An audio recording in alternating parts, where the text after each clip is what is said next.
Hey there, builders. Today we're going to be going over React and FastAPI. Got a starter repo here. Link is going to be in the description to check out the code. From there, we're going to show you how to set up the front end, the back end, spin them up, show you the documentation for both if you want to dive deeper into it, and yeah, give you a little bit of an overview of why I like these technologies.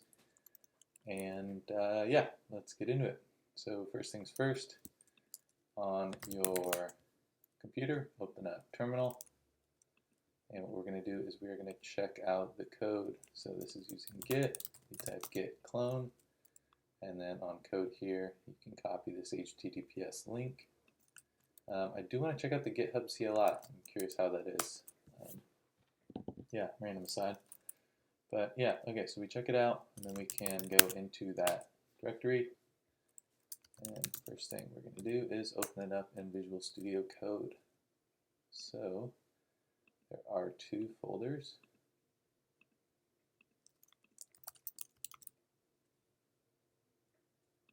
Oh, sorry, whoops. Okay, so yeah, go into the directory, cd then type code.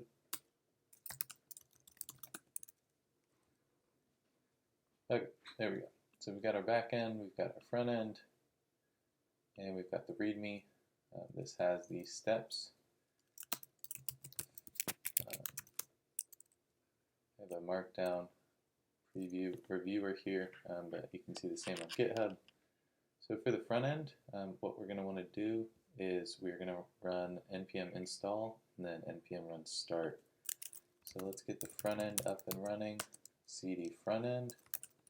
Now we are in here. Npm install. This is going to install our software dependencies. This is from the package.json. So this project, the front end was created using create React app, using just the JavaScript. So you just run create React app, npx, it's npx create React app, front end. So I did that, and then I set up the Python code, and then pushed those to Git. Okay, so there's some errors regarding Xcode. Those aren't going to impact us for this. You can see down here there's 0 vulnerabilities for all of the code that's been downloaded. So if you ever need to, you can run Npm Audit. This will check your packages that you're relying on. So there's a lot of open source out there. There are some vulnerabilities, and there's ways to check for any known vulnerabilities and do the updates if needed. So we've got no issues there. So now that we've run npm install, let's run npm run start. This is going to start our application. Let's see, it's been up here on the right, localhost 3000. Excellent. So as I mentioned, this just comes from the Create React app. I added this welcome fast API, and here's where data is going to be rendered from our API. So this is sending a request. We open up the network tab and we hit refresh. We can see this git items, so localhost items, headers, request headers, yeah. So this is the request that's going out. It's a JSON request to localhost items. Okay, so that's not working because we don't have our backend up yet. So what we're going to do is open a new tab here. And you can do this all in Visual Studio Code in your terminal. If you type Control tilde, top left corner of your keyboard, this will open this up, and you can run npm and start here. All the same. So let's actually get that set up, because that'll be the better way to do this. And like that. So first one, we're going to run npm run start front end. I do have an interesting app called Divi. It allows you to snap things left and right. That's what this is. It's pretty fun. Go that way, this way. Yeah, anyways.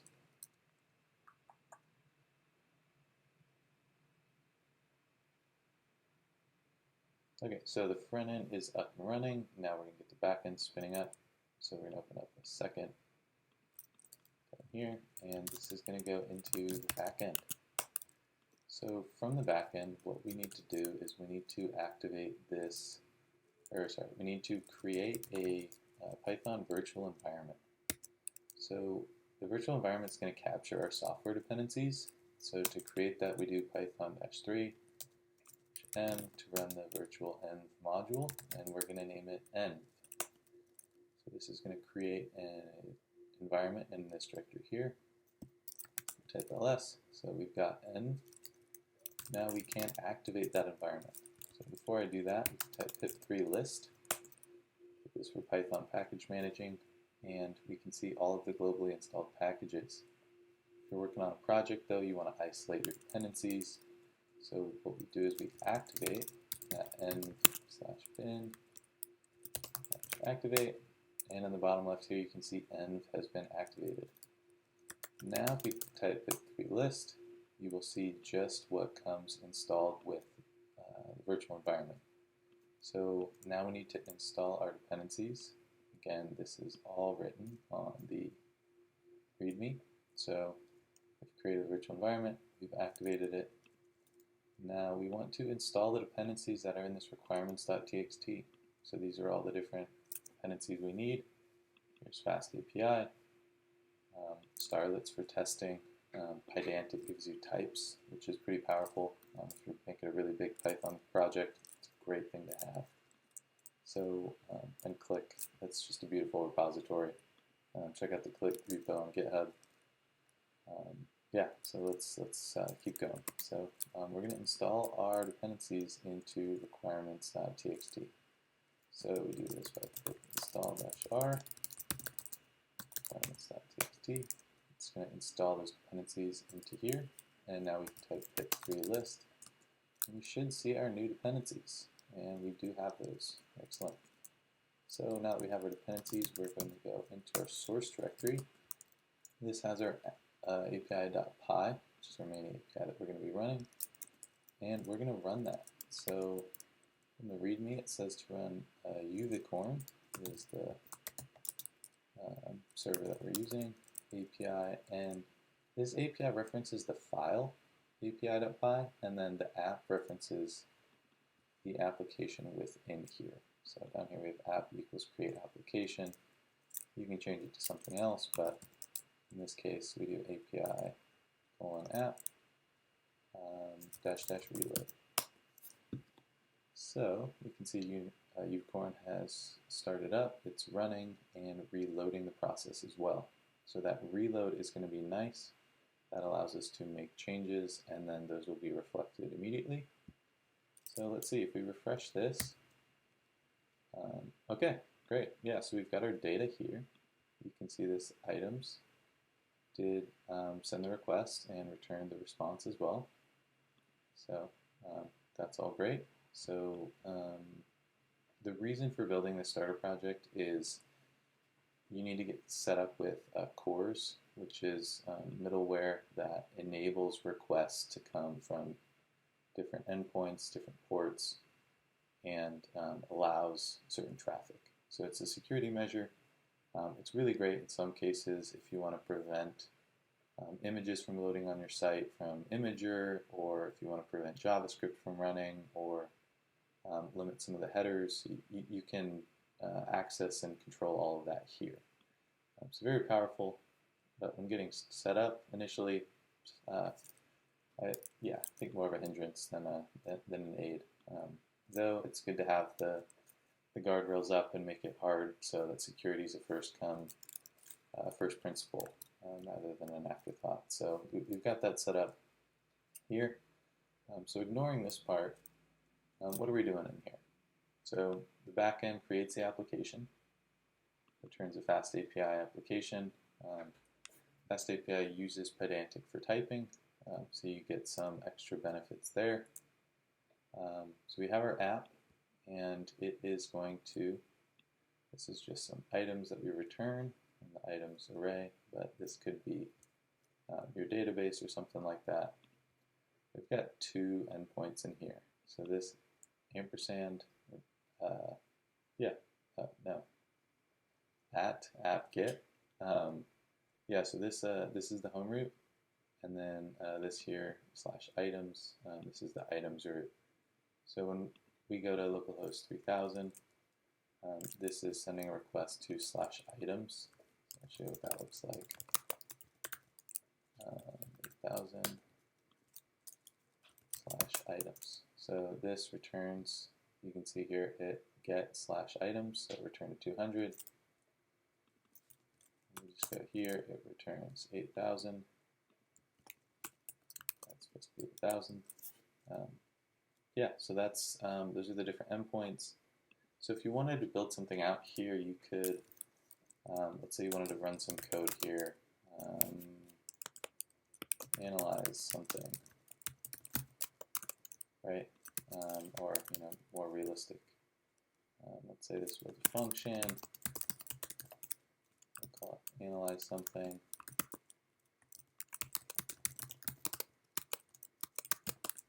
Return, and then this returns will return false. So when we run analyze something,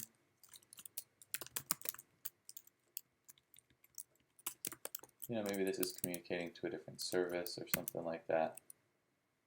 We can save that. So maybe the data that's coming in you want to send off before returning this, or you want to notify another service. So you can plug in other functions here before returning. But if we go to /items, async def main,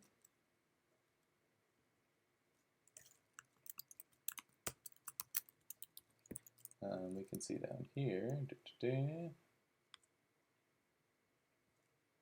Oh, whoops. Not found. Okay. So great. Yeah, we can see print analyze something. This is the function definition. So we're going to call it print analyze something. Call it again. Well, there we go. Okay, so it returns false. So this is how you can call Python code. Just like normal functions. These functions trigger, and they have this async here, which means that the request is asynchronous. One of the benefits of FastAPI is it is a multi-threaded server by default, whereas if you use Flask or other services, they aren't. So that's something that's good to know. If you're going to go to production, huge benefit there. And yeah, so this is FastAPI with React. Looking at the front end, what is there? We've got index.js. This is the entry point for our app. This gets added to our public index.html up here. And then if you go down into app.js, this is where our app actually gets rendered. This is this over here. You can see this. Welcome FastAPI. And then this uses React hooks to, while the page is loading, it renders this loading. If you go really quick, you can kind of see it down here. So it renders that loading, but once the results, so this loading is true, but once it's false, by that point we will have sent our GET request using Axios to our backend endpoint, localhost 8000 /items. That's the endpoint we're looking at over here. Right. So this data here is then set as the results using a response.data, and this function is called. So this function gets called, it goes through all of this, and then down here, once loading is false, because this is true, then what's going to happen is this is going to get mapped out. So for each of these results, we're going to display the result.name and result.description, and you can see those here. So yeah, down here we've also got some error messaging, but this is kind of the main two pieces. We've got this API.py that has some endpoints, and then app.js renders this. So what you would do if you were deploying this in production is you would deploy your React app and then deploy the FastAPI, or you could have your FastAPI return some HTML with React attached to it. That's probably not what you'd want to do. Yeah, there's some really interesting tutorials. If you're interested in FastAPI, you can add some more information in the comments. If you have a particular need for either FastAPI or React, and you have any questions, feel free to leave some comments below. I'm happy to answer that. Done some, use this in production, various companies, various projects. Really enjoy it. It's very pleasant to use. It's very fast, both in development and execution. Some people do say React is a big bundle size, so the size of the app is larger. But there's some interesting ways to overcome that, and I think it's pleasant to use overall. So without further ado, that is this video.